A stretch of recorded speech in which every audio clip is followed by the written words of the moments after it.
TRS MLA మల్లారెడ్డికి అధికారులు big shock ఇచ్చారు. ప్రభుత్వ స్థలాన్ని ఆక్రమించి వేసిన రోడ్డును తొలగించారు. దీనిపై గతంలో ఎంపీగా ఉన్న టైంలోనే ప్రస్తుత సీఎం రేవంత్ రెడ్డి అధికారులకు ఫిర్యాదు చేశారు. పెద్దల ఒత్తిడితో అప్పుడు పట్టనట్లు వ్యవహరించిన అధికారులే ఇప్పుడు ఆ రోడ్డును తొలగించేశారు.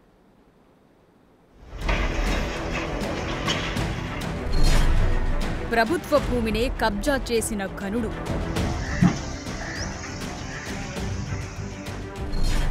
అధికారం అడ్డుపెట్టుకుని ఆక్రమణలు.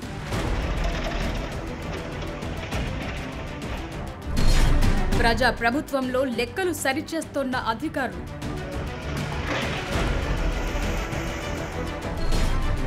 నాడు కళ్ళు మూసుకున్నారు, నేడు చర్యలకు కదిలారు.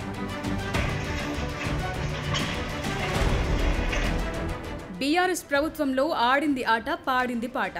ప్రభుత్వ భూమి కనిపిస్తే హాంఫట్, అడిగేవాడు లేకపోవడంతో ఇష్టారాజ్యంగా వ్యవహరించారు. అధికారులు మాట వినకపోతే బదిలీలు. ఎవరైనా సరే తానా అంటే తందానా అనాల్సిందే. ఆయనే మేడ్చల్ ఎమ్మెల్యే, మాజీ మంత్రి మల్లారెడ్డి. మేడ్చల్ నియోజకవర్గ ప్రజలకు సేవ చేయాల్సిన మల్లారెడ్డి గతంలో మంత్రిగా ఉన్నప్పుడు ప్రభుత్వ భూమినే కబ్జా చేసేశారు. గుండ్లపోచంపల్లి మున్సిపాలిటీలోని హెచ్ఎండిఏ లేఅవుట్లో 2500 గజాల ఖాళీ స్థలాన్ని ఆక్రమించారు.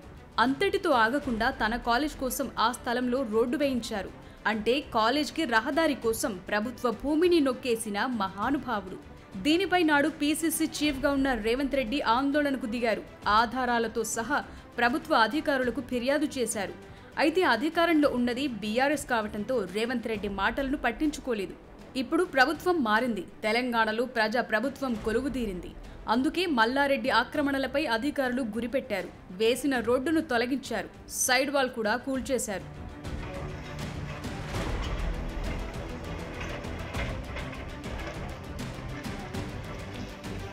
మల్లారెడ్డి మంత్రిగా ఉన్న టైంలో అనేక కబ్జాలు చేశారని అప్పట్లోనే ఆరోపణలొచ్చాయి.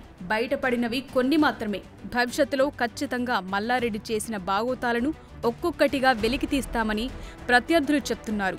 ప్రభుత్వానికి నష్టం చేకూర్చే పనులను ఇందిరమ్మ రాజ్యంలో సాగనివ్వబోమని కరాఖండిగా చెప్తున్నారు.